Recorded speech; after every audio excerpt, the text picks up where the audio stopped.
Hola, la idea nuestra es comentar sobre un mito del Paraguay, ¿verdad? Que muchas personas lo utilizan. Me refiero yo al senador Fernando Lugo, ¿verdad? El senador Fernando Lugo es lo que se dice un accidente histórico, ya que en la década del 2000 llegó a representar la frustración social del Paraguay, ¿verdad? Entonces, el Fernando, en una reunión que yo había tenido cuando recién eh, había ganado el doctor Lugo, el senador Lugo, las elecciones como presidente de la República, eh,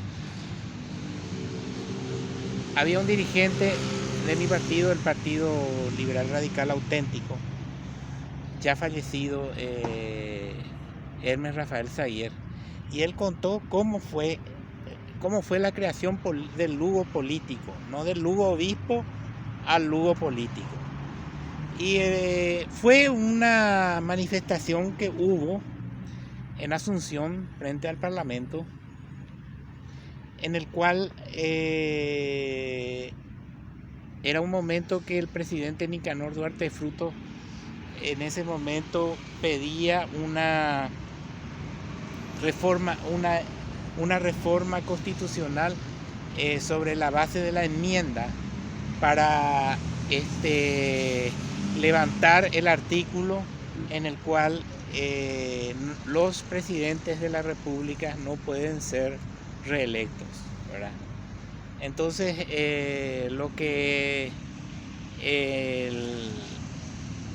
estuvieron los políticos tradicionales de todos los espectros de políticos del Paraguay en esa manifestación y nadie se atrevió a hablar. Entonces, según ya el desaparecido Hermes Rafael Zaguer, sale un determinado personaje de la política del partido, vamos a decir del partido comodín, que es Patria Querida, el señor Pedro Fadul, y les dice a ellos: ¿por qué no le dejamos hablar a Lugo? Y en ese instante el obispo Lugo se volvió el político Lugo. Y desde ese momento Fernando Lugo empezó su campaña a la presidencia de la República, que se coronó el 15 de agosto de 2008. En cuanto al tema del gobierno Lugo, yo tengo una experiencia fea, porque antes de que él asuma, esto es una cosa muy privada lo que voy a decir. Yo trabajaba con una persona que era una persona abogada, y había ocurrido un imprevisto de suma gravedad en su familia. Uno de sus hijos había sido herido en la ciudad de Buenos Aires y después, posteriormente, en el hospital, unos días después falleció. Y entonces ahí, cuando eso supuestamente eran nuestros amigos, empezó lo que se llama el calvario para repatriar el cuerpo de esta persona, de este cercano a mí, ¿verdad? Y bueno, y ahí fue el pasapelota entre los funcionarios que iban a asumir en el gobierno y los funcionarios que se echaban, ya vamos a decir, la retaguardia, esperando los nuevos dirigentes, vamos a decir, que iban a tomar el control del Ministerio de Relaciones Exteriores.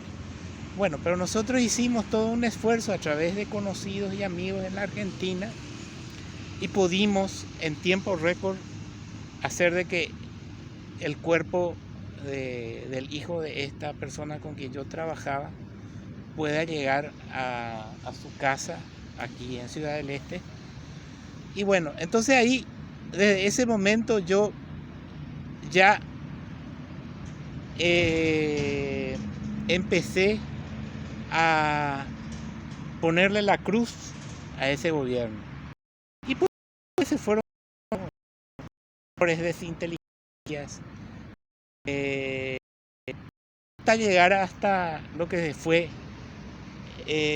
la masacre de Curuguatí, ¿verdad? Que la masacre de Curuguatí es la expresión del total de la total caradurez del Frente Guasú, ¿verdad? Como grupo supuestamente de los sectores populares, porque supuestamente hoy senador también, el Carlos Filisola, era el ministro del Interior. Por supuesto que él tenía conocimiento y información privilegiada de lo que ocurrió en ese hecho, ¿verdad? Entonces no puede venir a decir, no sabíamos lo que ocurrió en Curuguatí. Entonces, ¿qué conclusión podemos sacar del gobierno luista y sus aliados, por ejemplo, hoy en día, que tienen una bancada de 3 senadores en el Senado, ¿verdad? Una burócrata como la senadora Esperanza Martínez, que siempre fue una persona que no tuvo ninguna trascendencia en el campo social en el Paraguay, ¿verdad? Y la misma cosa, tal vez el doctor Filisola tenía ya un reconocimiento gremial, estudiantil, como presidente de la Asociación de Médicos del Hospital de Clínicas en la década de los 80, y después en la década de los 90, una vez conquistada la democracia, como primer intendente electo de la ciudad de Asunción, por ejemplo. Entonces, naturalmente, pero eso no quiere decir que él estaba insertado en el movimiento social, en el movimiento popular, ¿verdad?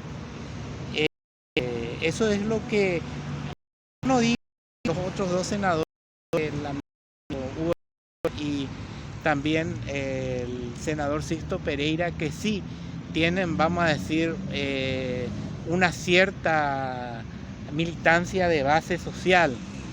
En ese sentido, ellos podrían ser la excepción, pero todas estas personas están colgadas sobre la percha de un mito llamado Fernando Lugo. Si no existieran esta gente de Fernando Lugo, el Frente Guasú sería, tendría un solo senador como a rayar, vamos a decir. Y bueno, entonces, pero esto le permitió a esta gente crear una burocracia en el corto plazo en que estuvieron, y esa burocracia hoy en día es su base de seguidores, que le permite todavía tener una cierta ventaja para las elecciones. Pero en realidad esta burocracia no tiene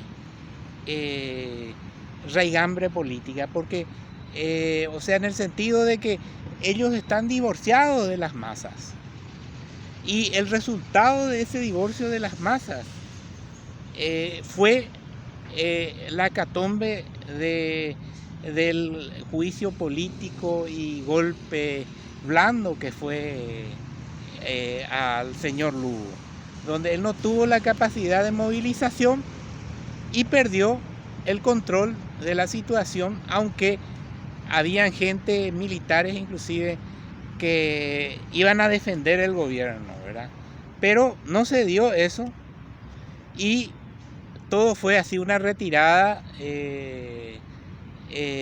sin mayores escaramuzas, vamos a decir, salvo algunos sectores sociales que en la retaguardia se movilizaron y tuvieron, vamos a decir, una confrontación con la policía. Pero el restante del conjunto social ese mismo día se desmovilizó y no pudo expresar un cambio, ¿verdad? No pudo expresar una estrategia de recuperación electoral, y eso permitió el regreso al poder de este partido masónico, el Partido Colorado, y también el nuestro, el mío también, que es el Partido Liberal. O sea, volvemos al bipartidismo, ¿verdad? Y eso es lo que queríamos decir, ¿verdad? Porque hay una confusión de algunos sectores eclesiales como el Centro Don Bosco del Brasil, en el cual le dan ellos una gran aureola al senador Lugo. Esta gente del Centro Don Bosco le da gran aureola, por ejemplo, al ya difunto Monseñor Rogelio Oliviere, y que fue una persona que no tuvo, creó un seminario y creó un clero, pero ese clero no tuvo una trascendencia, o sea, no está teniendo una trascendencia. Lo que sí tiene es que él no transformó la liturgia de nada. Él mantuvo la misa para de una vez por todas decir que la misa en la iglesia catedral, pues yo conozco muy bien esa parroquia porque era parroquiano de ahí en tiempos del Monseñor Liviere, hasta que se creó una nueva parroquia donde yo estoy ahora. Como estoy hablando como persona católica. Y nunca hubo una misa del rito extraordinario en un domingo en la iglesia catedral de Ciudad del Este, cuando el Monseñor Liviere era obispo de Ciudad del Este. Salvo algunas ocasiones muy raras, ¿verdad? Pero generalmente esas misas eran para un grupúsculo de personas nomás, ¿no? Para un grupúsculo reservado de personas. Y como ellos tenían esta doctrina de este personaje, Olavo de Carvalho, el perennialismo, porque ellos se creían libres de pecado, como los protestantes. Y bueno, entonces los comunes mortales no teníamos acceso a ese tipo de actividad, vamos a decir, o de ese tipo de ceremonias, ¿verdad? Eso quería nomás contrarrestar un poco esa propaganda que la están haciendo en contra del Monseñor Guillermo Stecklin. Conste que el Monseñor Guillermo Stecklin tiene la misma política que tenía el Monseñor Rogelio Oliviere, que no es una persona que le gusta visitar las parroquias, sino estar en su lugar donde es el